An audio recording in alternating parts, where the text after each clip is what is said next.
Everybody, hope you're all doing fine. Right here I have a proposition for you to make this delicious morisqueta. And to make this delicious morisqueta, Mexican morisqueta, you will need the following ingredients. So today we're going to make a Mexican dish called morisqueta. We have here ribs, pork ribs, garlic, chiles de arbol, and the Japanese chili pods too. We got here 2 cups of rice, which we used that one. And then we have some tomatillos, the green tomatoes, sour cream, cheese, salt. We have some tostadas and cabbage, which that's optional. We'll show you a little bit later why. Okay. First we're going to start by cooking the meat. No water, no nothing, just put it in a pot or pan. I'm using this pot because it's easier to maneuver the meat around while cooking. So we're only going to add some salt. The reason why we're not adding any oil or any other substance to cook it is the reason being that we are going to cover this meat up and it's going to cook, you know, it's going to let out its own grease and juices, so that's what it's going to cook into. For the rice, we are going to measure out 4 cups. The same cup that you use to measure your rice, you're going to use to measure your water. We're going to do 4 cups because it's every 2 cups per 1 cup of rice. We're going to start off and we're just going to have the water boil, and then we're going to go ahead and add the rice after it's boiling, after it comes to a boil. And we're going to add some salt. That's it. Okay, so now we are going to roast the green tomatoes, which they're tomatillos. We just get a pan. You can even use the pan too where you cook your tortillas. Something heavy. Just turn it on the fire. No oil or nothing needed. We just put them on there and let them roast. Okay, now the chiles de arbol and the Japanese cheese we are going to roast, but we're going to roast them outside due to the smell. They get a little strong and you'll feel like you can't breathe. So if you have like a small going out camping little stove or whatever conventional stovetop, you can just bring it outside and then start roasting. And we're just going to roast them on a pan like this. We added some more of the Japanese chilies just so it can give it a more red color.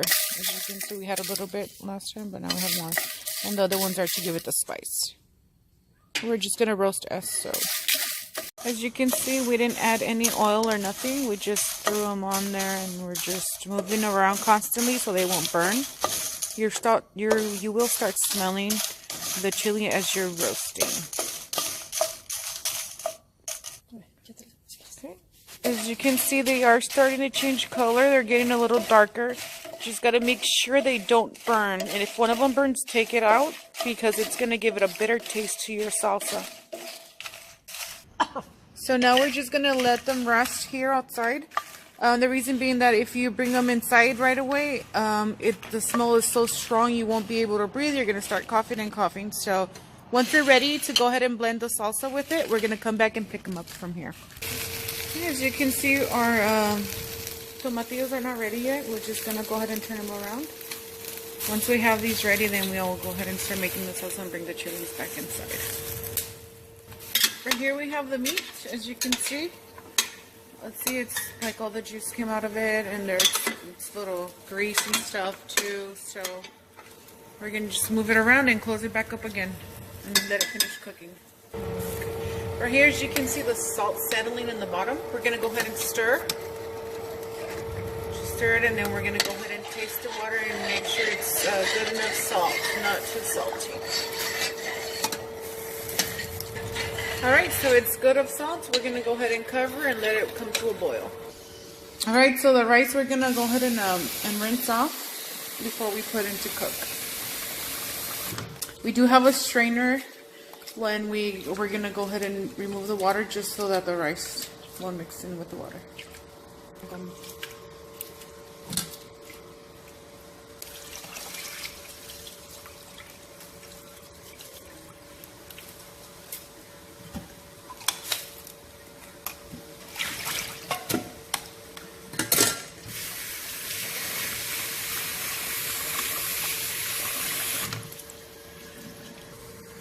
Okay, now for the sour cream, as you can see, it's a little thick. So what I'm going to be doing is I'm going to, as you would say, I guess, water it down a little with add a little bit of milk to it and whisk it together. You can also just buy the sour cream. I think it's El Mexicano and it's called Casera, which is, it's already good to go, just so that you can be able to, you know, put the sour cream over your rice and all your ingredients together and not have just clumps of sour cream on top.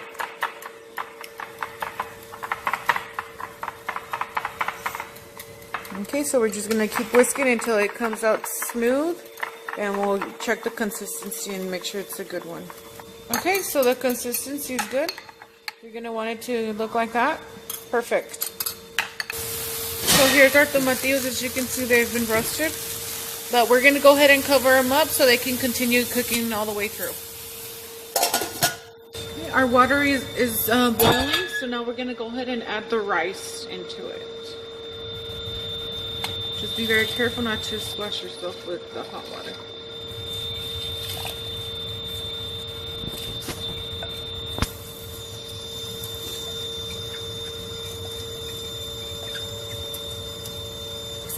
Okay, now we're going to go ahead and stir just so that the rice can be even. And then we just cover and let it cook.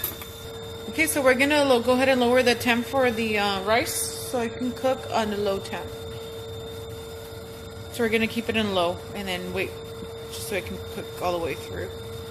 We don't want it to stick to the bottom of the pot or, you know, burn. Okay, so our tomatillos are done. As you can see, they changed color. So we're ready to make the salsa for the meat. Okay, as you can see, the meat's almost ready. Now we're just going to let it just cook a little more. So this time we're not going to cover it. We're just going to leave it uncovered so it can start frying a little in its own fat.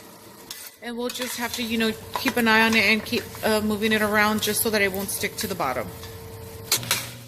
Okay, as you can see, we have less of the juice and more of a fat already. So that means the meat is almost going to be done.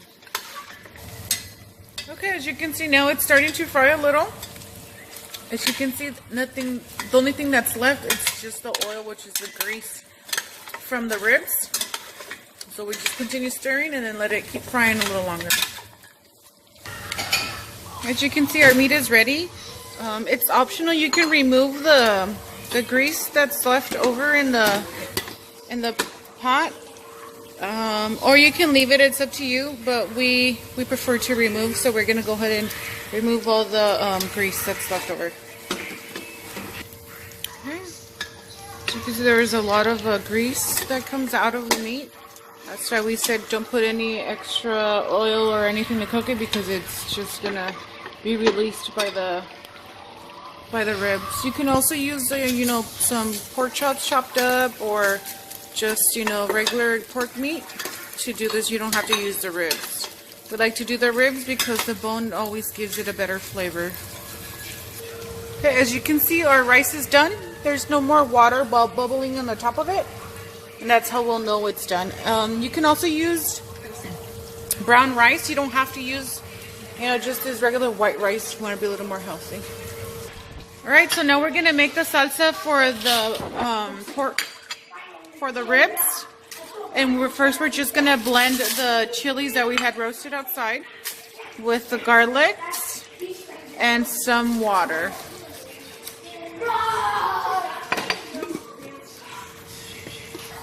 Okay, we added some salt. So go ahead and blend together.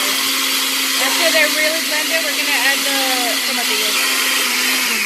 Okay, as you can see, the chilies are well blended, and that's the consistency of it. Not too watery, a little thick. Now we're going to go ahead and add the tomatillos to it.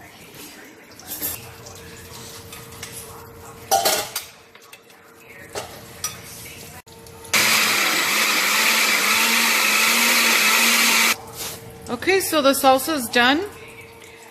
The tomatillos and everything blended together. And then we're going to add this to the ribs. So now we're going to go ahead and add the salsa that we made to the ribs. Okay, so now we're gonna let it come to a boil. I know we had said earlier in the video not to let anything stick, but it did stick. It's gonna end up sticking in the bottom. It's alright. We're just gonna go ahead and let the salsa pick up all that stuff that got stuck to the bottom, and it's gonna give it even a more better flavor to it.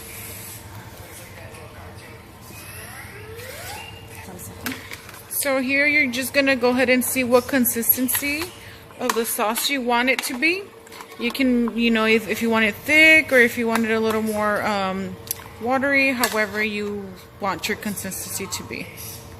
Okay, so now we're just gonna go ahead and cover it up and let it boil. Okay, it already came into a boil, as you can see. That means it's ready. Nothing is stuck under the pot anymore. Now we're just gonna taste it and see if it's good of salt or if it needs some salt. And then, you know, the salt is always up, you know, up to you, to your tasting. I don't know if you guys like salty stuff or not really. Okay, right here we have some beans. Those are optional. If you want, you can add them to it. If not, you don't have to.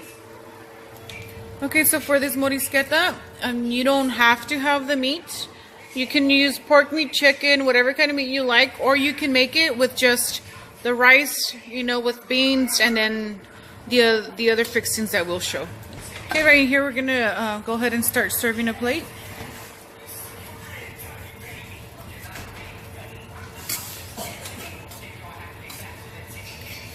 I know we said the beans are optional, but when we do the morisqueta, usually it always comes with beans, but not everybody likes beans, so that's why we said it's optional.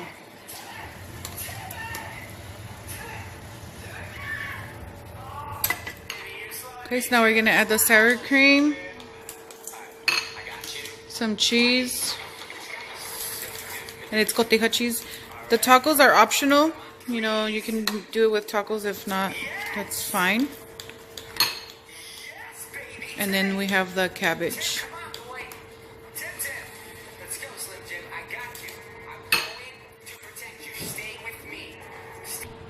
Right here we have the salsa that we use for the enchiladas.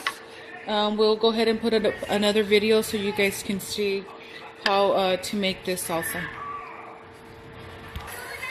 Or you can use just this kind of regular salsa too for it. Instead of the enchilada ones, you can substitute.